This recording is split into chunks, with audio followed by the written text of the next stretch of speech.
Hello students, this is me Abha Vardhan. आज हम करेंगे चैप्टर 3 अंडरस्टैंडिंग ऑफ क्वाड्रिलेटरल्स। ठीक है, तो देखिए इसका इंट्रोडक्शन पार्ट करते हैं। You know that the paper is a model for a plane surface. When you join a number of points without lifting a pencil from the paper and without retracing any portion of the drawing other than single points, you get a plane curve. Right यहाँ पर क्या बोला है आपको कि आप जो आपका जो पेपर होता है उसको हम क्या कंसिडर करते हैं, प्लेन सरफेस कंसिडर करते हैं। राइट, अब देखिए आपको कहा है when you join number of points without lifting a pencil. जब हम बहुत सारे पॉइंट्स को, नंबर ऑफ जॉइंट्स को हम जब ज्वाइन करते हैं तो हम क्या करते हैं, लाइन की फॉर्मेशन करते हैं। ठीक है, जब हम नंबर ऑफ पॉइंट्स को ज्वाइन करते हैं without lifting from the paper, then we draw a curve, plane curve. ठीक है, then we get a plane curve. Like हमने यहाँ से पेन को लिफ्ट नहीं किया, हम इसको बनाते गए, दिस इज द कर्व। ठीक है, अगर हम इसको इस तरीके से पेन को लिफ्ट ना करें और ऐसे बना लें, दिस इज ऑल्सो कर्व। ठीक है, अब देखिए नेक्स्ट आता है आपका open curve and closed curve. Open curve और क्लोज कर्व क्या होती है, जब आप किसी भी फिगर को ड्रॉ करते हैं और आप उसको ओपन छोड़ देते हैं। ठीक है, कि आप उसमें से एक्सटर्नल आपका कांटेक्ट हो सके। ठीक है, तो उसे हम क्या बोलते हैं, ओपन कर्व। और क्लोज कर्व क्या होती है आपकी, जब आपके पास क्लोज कर्व क्या होगी, क्लोज कर्व में आपका एक्सटर्नल कोई लिंक नहीं होगा। ठीक है, जैसे आपके पास न्यूज़पेपर में भी आता था ना कि किसी एक पार्टिकल को आपको कोई रास्ता दिया होता था और उस रास्ते के थ्रू अंदर ले जाना होता था। ठीक है, अगर ये रास्ता आपका खुला है, it means it is a open curve. अगर ये रास्ता बंद है तो आप अंदर जा ही नहीं सकते हैं। ठीक है, और अगर कोई अंदर है तो वो बाहर नहीं आ सकता। तो ऐसी आपकी कर्व्स क्या होती है, क्लोज्ड कर्व। राइट, अब देखिए अब है आपका पॉलीगन। क्वाड्रिलेटरल करने के लिए ये सब बेसिक्स हैं, आपको ये पता होना चाहिए। ठीक है, पॉलीगन आपका क्या होता है, अ simple closed curve. Which curve, closed curve. Closed curve made up of only line segments is called a polygon. ठीक है, पॉली का मतलब क्या होता है, आपके पास मोर देन टू लाइंस को हम, मोर देन टू के लिए हम क्या यूज वर्ड करते हैं, पॉली।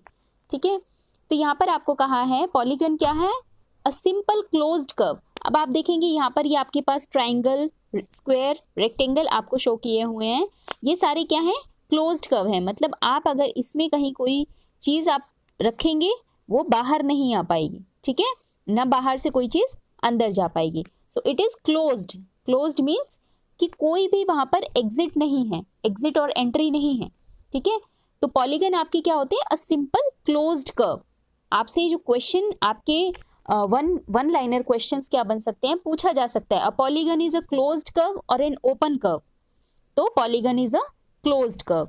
ठीक है, ये भी पूछा जा सकता है, polygon is not made up of only line segment, true और फॉल्स। तो ये क्या हो जाएगा, फॉल्स। क्यों, क्योंकि it is made up of only line segments. Right, तो इस तरीके से आपने इसको कंसेप्चुअल लर्निंग को फोकस करना है, आपके पास हर एक पॉइंट को आपको फोकस करना है। जैसे यहाँ पर it is a simple closed curve. ठीक है, made up of only line segments. जिन जिन चीज़ों को मैं सर्कल कर रही हूँ उनको आप अपनी नोटबुक में अंडरलाइन भी कर सकते हैं। ठीक है, आप इनको ऐसे कर लें, a closed curve made up of only line segments is called a polygon. Right, अब देखिए क्लासिफाइंग पॉलीगन्स, हमारे पास यहाँ पर कहा था ओनली लाइन सेगमेंट्स। अब हम यहाँ पर देखते हैं कि इधर ट्राइंगल में 3 लाइंस हैं, इसमें 4 लाइंस हैं, इसमें भी 4 लाइंस हैं। तो ऐसी कितनी लाइंस हो सकती हैं, क्योंकि पॉलीगन तो बताया 2 से ज़्यादा होगा, लेकिन 2 से कितना ज़्यादा होगा। ठीक है, तो यहाँ पर देखिए अगर नंबर ऑफ 3 साइड्स हैं, ठीक है, नंबर ऑफ साइड्स आपकी 3 हैं, तो आपके पास क्या फॉर्मेशन होती है, ट्राइंगल की। ठीक है, अगर नंबर ऑफ साइड्स आपकी 4 हैं देन इट इज क्वाड्रिलेटरल, अगर 5 हैं then it will be pentagon. ठीक है। अगर 6 है तो hexagon, 7 heptagon, 8 octagon, 9 nonagon. Nonagon means ये जो यहाँ पर आपको ये जो फिगर है ये दिखा ऐसा रहा है कि ब्लड सा कुछ बन रहा है, एक्चुअली इसकी 9 साइड्स हैं और वो इस तरीके से कनेक्टेड हैं कि आपको ये ऐसा लगेगा ये कुछ फाइन लाइंस है नहीं इसमें, बट एक्चुअली इसमें फाइन लाइंस हैं, ठीक है। डेकागन्स आपके 10 लाइंस, डोडेकागन आपकी 12 लाइंस। बाकी आप देखिए, आप मैक्सिमम आपके लिए, आपकी इंफॉर्मेशन के लिए आप 10 तक लर्न कर लें। बाकी जो आपके रेगुलर यूज होते हैं वो आपके ऑक्टागन तक यूज होते हैं, ठीक है। ऑक्टागन तक आपसे कुछ कुछ क्वेश्चंस पूछे जा सकते हैं। तो आपको क्या पता होना चाहिए पॉलीगन्स में यहाँ पर, कि अगर पूछ लिया जाए how many sides do the triangle have, तो आपको पता है ट्राइंगल और क्वाड्रिलेटरल तो आप करते आ रहे हैं, तो आप बता देंगे इजीली ट्राइंगल की 3 साइड्स हैं, क्वाड्रिलेटरल की 4 साइड्स हैं। बट आपसे जो क्वेश्चन आपको पूछने के चांसेस होंगे वो होंगे पेंटागन में कितनी है, क्योंकि पेंटागन जनरली बच्चे डेली यूज में नहीं लेकर आते हैं, ठीक है। तो वहां पर आप कंफ्यूज होंगे, तो आपको पता होना चाहिए pentagon, hexagon, heptagon and octagon, right. अब देखिए, अब बात आती है आपकी रेगुलर एंड इर्रेगुलर पॉलीगन्स, ठीक है। Regular and irregular polygons. अच्छा, रेगुलर वर्ड आप क्लास में भी यूज करते होंगे कि आपके सारे पीरियड्स रेगुलर हैं। रेगुलर इट मीन्स एक के बाद एक हैं, कोई ब्रेक नहीं है उसमें। तो आपके रेगुलर, आपके पास ये रेगुलर पॉलीगन क्या होंगे कि आप यहाँ पर कोई भी साइड आपकी है वो एक तो इक्वल होगी, ठीक है। साइड्स क्या होंगी, इक्वल होंगी, and angles will also be equal, और उसके एंगल्स भी क्या होंगे, इक्वल होंगे, ठीक है। कि कंटिन्यूटी मेंटेन्ड होगी, कि एक के बाद दूसरी साइड आ रही है वो भी उतने की होगी, क्योंकि आपके जनरली वैसे क्लास में ऐसा हो जाता है कि 5 to 10 मिनट्स का किसी किसी पीरियड में फ़र्क आ जाता है, बट आपके जनरली क्या होंगे, आपके सारे पीरियड्स या तो 35 मिनट्स के होंगे या 40 मिनट्स के होंगे, कंटिन्यूड होंगे। 35 नेक्स्ट 35, उसके बाद नेक्स्ट अगेन 35, ठीक है। तो ऐसी कंटिन्यूटी को आप रेगुलरिटी बोलते हो। इर्रेगुलर का मतलब क्या होगा आपका, कि एक साइड आपकी 3 सेंटीमीटर है तो नेक्स्ट साइड हो सकता है 5 सेंटीमीटर दे दें, उसके बाद नेक्स्ट साइड आपकी 7 सेंटीमीटर दे दें, ठीक है। तो आपको ये पता चल गया रेगुलर पॉलीगन्स क्या होंगे आपके, जिसमें नंबर ऑफ साइड्स, क्या नंबर ऑफ साइड नहीं, मेजरमेंट ऑफ साइड, ठीक है। कि आपकी जो मेजरमेंट होगी, measurement of side and angles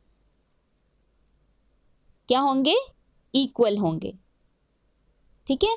सभी के जो मेजरमेंट होंगे वो क्या होंगे, आपके इक्वल होंगे, राइट। अब देखिए यहाँ पर जो है ट्राइंगल है, अब ट्राइंगल हम इसको भी बोल देंगे, और ट्राइंगल तो आपका ये भी है, नंबर ऑफ साइड्स इसमें 3 है, लेकिन डिफरेंस क्या है कि ये आपका रेगुलर ट्राइंगल है और ये आपका इर्रेगुलर ट्राइंगल है। इसी तरीके से आपका क्वाड्रिलेटरल है, क्वाड्रिलेटरल में इसकी ये 4 साइड्स हैं, 4 की 4 साइड्स इक्वल हैं। 4 साइड्स इक्वल वाले क्वाड्रिलेटरल को हम क्या बोलते हैं, स्क्वायर, ठीक है। अब देखिए यहाँ पर भी 4 साइड्स हैं, 1 2 3 एंड 4, बट ये आपका रेगुलर नहीं है, ये इर्रेगुलर है। यहाँ पर देखिए ये वाला एंगल का मेजरमेंट आपका ज़्यादा होगा, ये और ज़्यादा होगा, ये आपका कम होगा। इस तरीके से आपके एंगल्स भी अलग अलग हैं। सिमिलरली पेंटागन, देखिए यहाँ पर क्या है, क्वाड्रिलेटरल में आपके जो रेगुलर क्वाड्रिलेटरल होते हैं उनके स्पेसिफिक नाम हैं, ठीक है। अगर आपके पास कभी पेंटागन, हेक्सागन, ऑक्टागन आएगा तो वहां पर लिखा आएगा, अगर वो रेगुलर होगा तो वहां पर लिखा होगा इट इज रेगुलर पेंटागन। क्या लिखा होगा, इट इज रेगुलर पेंटागन।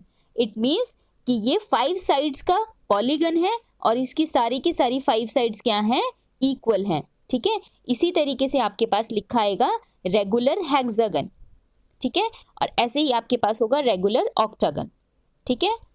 तो आपसे यहाँ पर रेगुलर लिखा होगा, बाकी आपके ट्राइंगल और क्वाड्रिलेटरल में आपको पता है स्पेसिफिकेशन होता है। ट्राइंगल्स में आपकी 3 साइड्स अगर इक्वल होती हैं तो उसको हम क्या बोलते हैं, इक्विलेटरल ट्राइंगल। क्या बोलते हैं, इक्विलेटरल ट्राइंगल।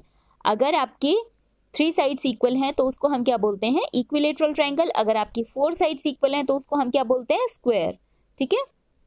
अब देखिए, अब है बात angle sum property. Angle sum property क्या है आपके पास, यहाँ पर आपके पास 2 फैक्ट्स हैं, आप इन्हें याद करेंगे। Sum of all the angles of a triangle is 180 degree, ठीक है। कि आपके पास जो ट्राइंगल है उसके हर एक एंगल का अगर आप सम करते हैं तो आपके पास उनका सम कितना आएगा 180 डिग्री। मतलब अगर हम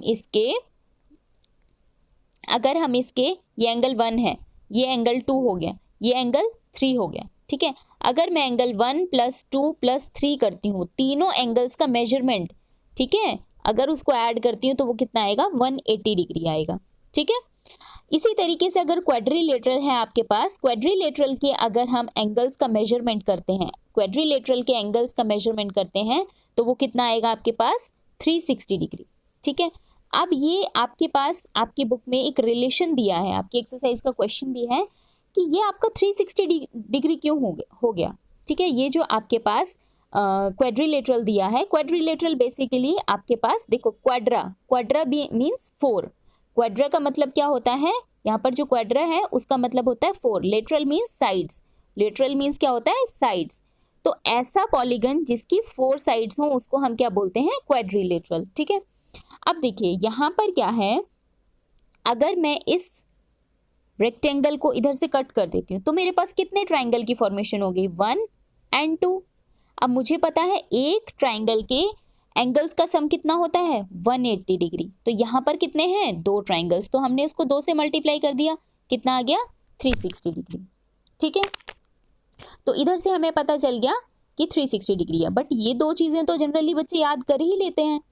प्रॉब्लम आपको कहाँ आएगी, अगर आपको कह दिया जाए, अगर आपसे यहाँ पर एक इस टाइप से शेप बना दी जाए, ठीक है, अब कहा जाए कि इसके एंगल्स का मेजरमेंट कितना होगा, ठीक है। तो आप क्या कर लें, आपको इतना तो पता है कि हाँ ट्राइंगल का 180 डिग्री होता है, तो हम क्या इसमें ट्राइंगल फॉर्मेशन कर सकते हैं। यस, आप इन वर्टिसेस को ऐड कर दें, ज्वाइन कर दें, ठीक है। आप इन वर्टिसेस को अगर ज्वाइन कर देंगे तो अब आपके पास कितने ट्राइंगल हो गए 1 2 और 3, ठीक है। अब एक ट्राइंगल के एंगल्स का कितना सम है आपका 180 डिग्री।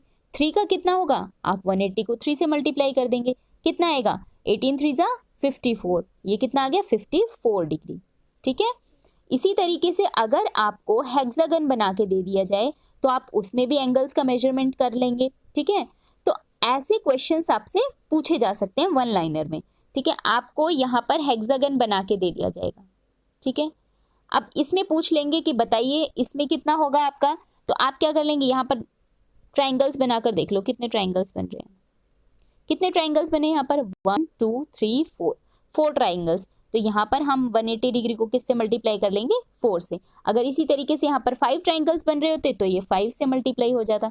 तो ऐसे आप जितने भी आपके पास नंबर ऑफ ट्राइंगल्स बन जाएंगे किसी भी पॉलीगन में, तो आप बहुत इजीली उसके टोटल एंगल्स का सम फाइंड आउट कर सकते हैं, ठीक है। अब बात आती है आपकी sum of the measure of the exterior angle of any polygon is 360 degree। यहाँ पर क्या बात आ रही है एक्सटीरियर एंगल कि अगर आपके पास, और दूसरा पॉइंट क्या है, यहाँ पर मैंने आपको बोला था कि आप कुछ पॉइंट्स जो होंगे आप उनको हाईलाइट करेंगे। एक्सटीरियर एंगल एनी पॉलीगन, ठीक है।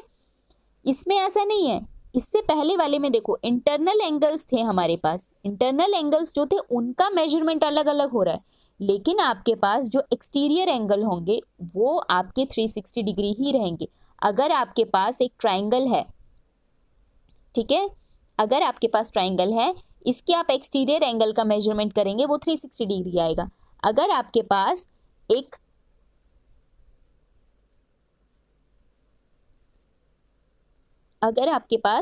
एक मान लीजिए स्क्वायर है, ठीक है, इसके आप एक्सटीरियर एंगल्स का सम करेंगे, इसके एक्सटीरियर एंगल्स का सम करेंगे तो वो आपके पास कितना आएगा, इन सबको आप मेजर करेंगे तो ये कितना आएगा आपके पास, ये भी 360 डिग्री आएगा। इसी तरीके से अगर आपके पास हेक्सागन भी होगा उसके भी सारे एंगल्स का एक्सटीरियर एंगल्स का सम 360 डिग्री आएगा। तो आपसे क्वेश्चन पूछा जा सकता है, मैं बोल ही देती हूँ यहाँ पर कि will square have 360 degree, will the sum of exterior angle of a square be 360 degree और 90 डिग्री। अगर आपसे पूछ लिया जाए then you will choose 360 degree. अगर आपसे कह दिया जाए कि आपके पास हेक्सागन है ठीक है। हेक्सागन से आपको लगेगा नहीं नहीं उसके तो एंगल्स हमने बहुत सारे निकाले थे, लेकिन आपने वो क्या निकाले थे, इंटीरियर निकाले थे। एक्सटीरियर एंगल आपके कोई भी पॉलीगन होगा, यहाँ पर इसीलिए बोला था एनी पॉलीगन, कोई भी अगर पॉलीगन होगा उसके एक्सटीरियर एंगल का सम 360 डिग्री ही होगा। ठीक है। अब आपकी कुछ क्वाड्रिलेटरल की प्रॉपर्टीज हैं। ठीक है, आपके कुछ क्वाड्रिलेटरल हैं, क्वाड्रिलेटरल में ही आपका डिवीजन हो जाता है। ठीक है, क्योंकि 4 साइड्स तो आपके पैरेललोग्राम की भी हैं, स्क्वायर की भी हैं, रोम्बस की भी हैं, रेक्टेंगल की भी हैं, तो क्या डिफरेंस है उनके अंदर। ठीक है, तो वो हम डिफरेंस यहाँ पर पढ़ेंगे। पैरेललोग्राम क्या होता है, अ quadrilateral with each pair of opposite sides parallel, ऐसा क्वाड्रिलेटरल जिसके ऑपोजिट साइड्स जो हैं वो क्या हैं, पैरेलल हैं। ठीक है, ऐसा क्वाड्रिलेटरल जिसकी ऑपोजिट साइड्स क्या हैं, आपकी पैरेलल हैं। जैसे कि मान लीजिए ये है आपके पास, ठीक है, ये आपके पास एक पैरेललोग्राम है, इसमें ऑपोजिट साइड्स क्या हैं, पैरेलल हैं। इसकी जो ऑपोजिट साइड्स होंगी, इसकी ऑपोजिट साइड्स क्या हैं, पैरेलल हैं। ठीक है, जनरली बच्चों के दिमाग में परसेप्शन बना होता है कि उसकी ऑपोजिट साइड्स क्या होंगी, पैरेलल होंगी।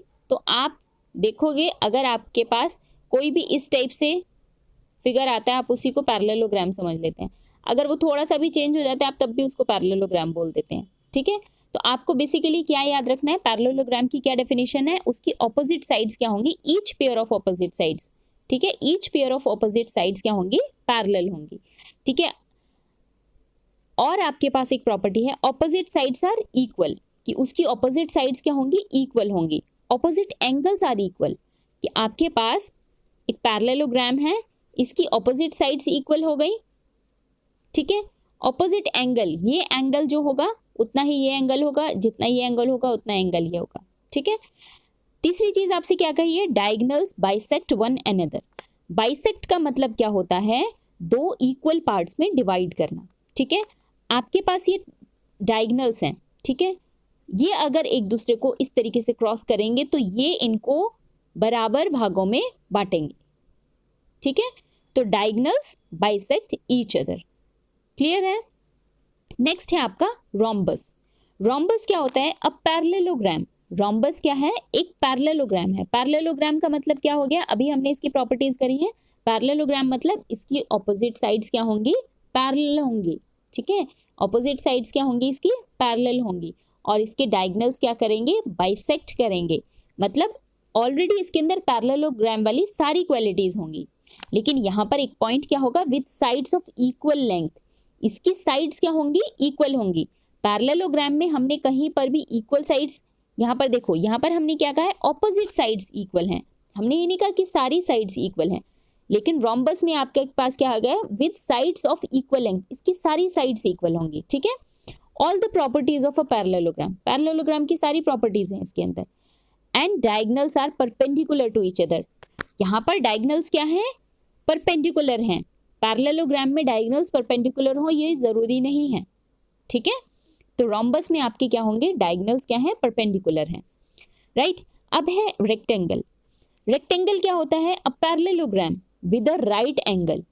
ठीक है, ऐसा पैरेललोग्राम जो 90 डिग्री का एंगल बनाता हो। ठीक है, जिसमें 90 डिग्री के एंगल हो। अब देखिए, मैंने आपको पहले भी बताया था, जब पैरेललोग्राम आपके पास, बच्चों के माइंड में क्या परसेप्शन बनता है कि इस टाइप का जो फिगर होगा वही पैरेललोग्राम होगा। ठीक है, अब देखो यहाँ पर अगर ये भी सच है, इस टाइप का फिगर पैरेललोग्राम हो सकता है, लेकिन हमेशा ऐसा नहीं होगा। अब देखिए यहाँ पर ये वाला जो एंगल है ये 90 डिग्री का तो नहीं है। ठीक है, तो अगर हम इसको टिल्ट कर देते हैं, अगर हम इसको स्ट्रेट कर देते हैं, ठीक है, 90 डिग्री का बनाने के लिए हमने इसको स्ट्रेट कर दिया, अब तो ये 90 डिग्री का बन गया। अब जब ये 90 डिग्री का बन गया है, तब हमारे पास ये वाला शेप क्या बन गया, रेक्टेंगल। तो अगर हमने पैरेललोग्राम को इस तरफ टिल्ट कर दिया, ठीक है, 90 डिग्री का एंगल बनाने के लिए, तो ये हमारे पास क्या बन गया, रेक्टेंगल बन गया। ठीक है, तो ये क्या हुआ, a parallelogram with right angle. हमने एक पैरेललोग्राम बनाया जिसमें एंगल को क्या कर दिया, 90 डिग्री का कर दिया। ठीक है, ऐसे पैरेललोग्राम को हम क्या बोलते हैं, rectangle. Again all the properties of a parallelogram, इसमें सारी प्रॉपर्टीज होंगी जो पैरेललोग्राम की हैं। Each of the angle is a right angle. क्या चीज ऐड हुई थी यहाँ पर, कि उसके एंगल का मेजरमेंट क्या होगा, 90 degree. Right angle is what, 90 degree. ठीक है, डायगोनल्स आर इक्वल। रेक्टेंगल के डायगोनल्स का जो लेंथ होगा वो क्या होगा, इक्वल होगा। ठीक है, रेक्टेंगल के डायगोनल्स का लेंथ क्या होगा, इक्वल होगा। ठीक है, नेक्स्ट है हमारे पास स्क्वायर। स्क्वायर क्या है, a rectangle with sides of equal length. कि इसमें क्या है, सारी प्रॉपर्टीज किसकी हो जाएंगी, रेक्टेंगल की हैं।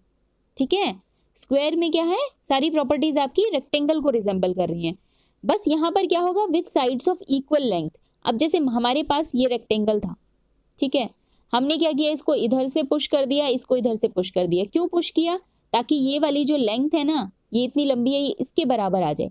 अब जब हमने इसको पुश कर दिया, पुश करने के बाद मान लीजिए इसको यहाँ से पुश किया थोड़ा सा, ये इतना आ गया, यहाँ से पुश किया ये इतना आ गया, तो ये हमने देखा ये साइड इसकी बराबर हो गई। तो जब हमने एक रेक्टेंगल को इस तरफ से पुश किया, इस तरफ से पुश किया, तो हमारे पास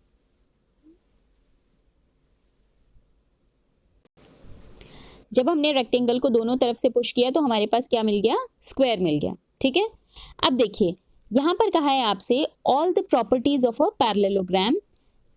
स्क्वायर के पास क्या होगी, देखिए स्क्वायर क्या है हमारे पास, रेक्टेंगल को अगर हम दोनों तरफ से पुश कर देते हैं तो हमारे पास क्या बनेगा, स्क्वायर बन जाएगा। ठीक है, तो यहां पर क्या है, इसके पास सारी प्रॉपर्टीज हैं पैरेललोग्राम की। पैरेललोग्राम की प्रॉपर्टीज क्या थी, ऑपोजिट साइड्स क्या होंगी, पैरेलल होंगी।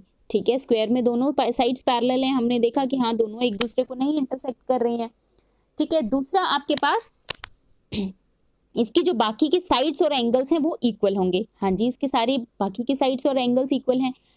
अब प्रॉपर्टीज ऑफ रोम्बस। रोम्बस क्या था आपका, रोम्बस के आपके पास जो डायगोनल्स हैं वो 90 डिग्री पर इंटरसेक्ट करेंगे, तो यहाँ पर इसके डायगोनल्स भी आपके 90 डिग्री पर इंटरसेक्ट करते हैं। एंड अ रेक्टेंगल, रेक्टेंगल क्यों है, क्योंकि इसके जो मेजरमेंट है हर एक एंगल का वो कितना है, 90 डिग्री है, तो ये आपका क्या होता है, स्क्वायर होता है। ठीक है, अब देखिए नेक्स्ट है आपके पास काइट। काइट क्या है, अ quadrilateral with exactly 2 pairs of equal consecutive sides. ठीक है, काइट क्या है, एक क्वाड्रिलेटरल है जिसके पास कंसेक्यूटिव साइड्स का मतलब होता है आपके पास एक के बाद एक। कंसेक्यूटिव का मतलब क्या होता है, एक के बाद एक। जैसे आपका रोल नंबर 1 है, ठीक है, अगर मैं बोलती हूँ क्लास में से कंसेक्यूटिव 10 रोल नंबर्स कॉपी लेकर चेक करवा लें। ठीक है, तो अगर बोलती हूँ कंसेक्यूटिव, इट मीन्स कि 1 to 10 ही स्टूडेंट आएंगे। ठीक है, अगर बोल दिया जाए कि 10 स्टूडेंट्स आकर नोटबुक चेक करवा लें, तो आप क्या बोलोगे, कौन सी 10 आए। ठीक है, आप क्वेश्चन करोगे ना, कौन से 10, क्लास में 30 to 35 स्टूडेंट है, तो कौन से 10 स्टूडेंट्स आकर कॉपी चेक करवाएं। ठीक है, तो कंसेक्यूटिव का मतलब क्या होता है, बैक टू बैक। ठीक है, एक के बाद एक। अब यहाँ पर कहा है आपको quadrilateral with exactly 2 pairs of equal consecutive sides, कि उसकी जो कंसेक्यूटिव साइड्स होंगी, ठीक है, वो इक्वल होंगी। इट मीन्स कि आपके पास देखिए यहाँ पर एक काइट की शेप बनाई हुई है, इसको नाम दिया है ABCD। ठीक है, तो इसकी कंसेक्यूटिव साइड्स आपकी ये और ये। ठीक है, ये साइड्स क्या हैं, इक्वल हैं। ठीक है, ऐसे ये और ये दोनों साइड्स क्या हैं, इक्वल हैं। ठीक है, अब देखिए आप काइट उड़ाते भी होंगे तब भी आपने देखा होगा कि उसकी शेप इसी टाइप की होती है कि ऊपर वाली 2 साइड्स इक्वल है, नीचे वाली दोनों साइड्स इक्वल है। ठीक है, कभी भी आपने स्क्वायर शेप में काइट नहीं देखी होगी। अब देखिए इसकी प्रॉपर्टीज क्या है, the diagonals are perpendicular to one another. अब इसके भी जो डायगोनल्स होंगे वो क्या हो जाएंगे, परपेंडिकुलर होंगे एक दूसरे पर। ठीक है, one of the diagonals bisects the other. एक जो डायगोनल होगा वो दूसरे को बाइसेक्ट करेगा।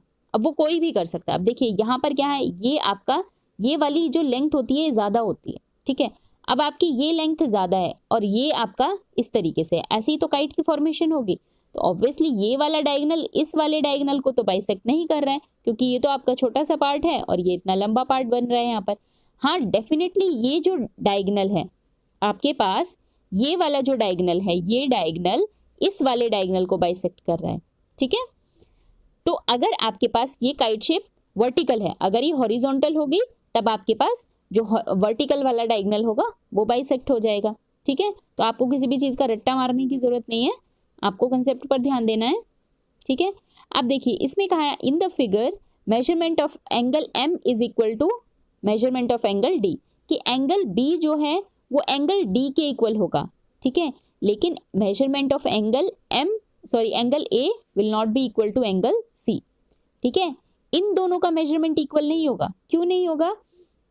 क्योंकि देखिए आप काइट को ऐसे बनाते हैं, ठीक है, ये इस टाइप से, तो यहाँ देखिए ये एंगल कितना ब्रॉड है, ये एंगल आपका श्रिंक कर गया, बट इन दोनों एंगल्स पे कोई फर्क नहीं पड़ता। ठीक है, ये आपके दोनों आपस में बराबर रहेंगे। क्लियर है ये?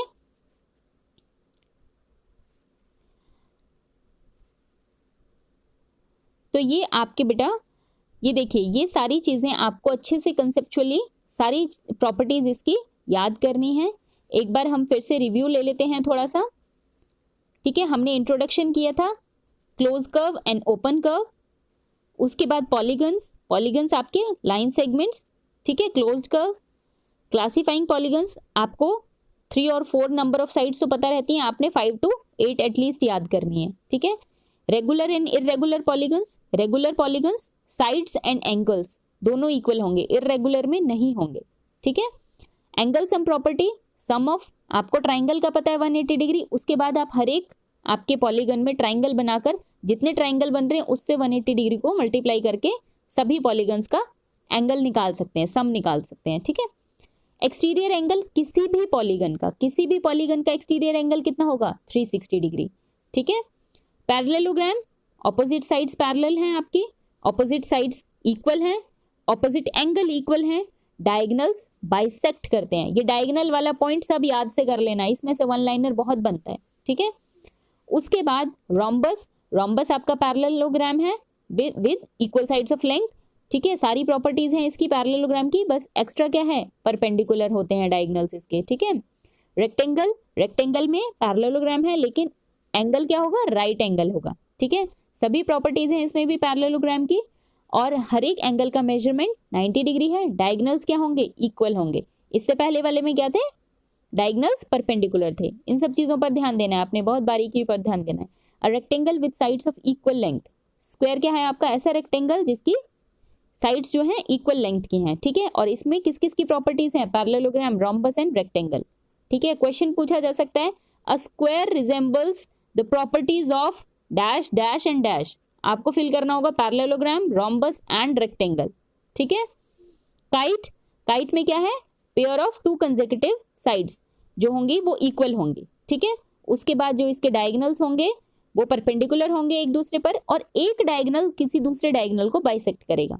ठीक है, और ये वाले जो एंगल्स होंगे इनका मेजरमेंट सेम होगा, बट इन दोनों का मेजरमेंट सेम नहीं होगा। ठीक है, आई थिंक आपको ये सारे कंसेप्ट क्लियर हैं।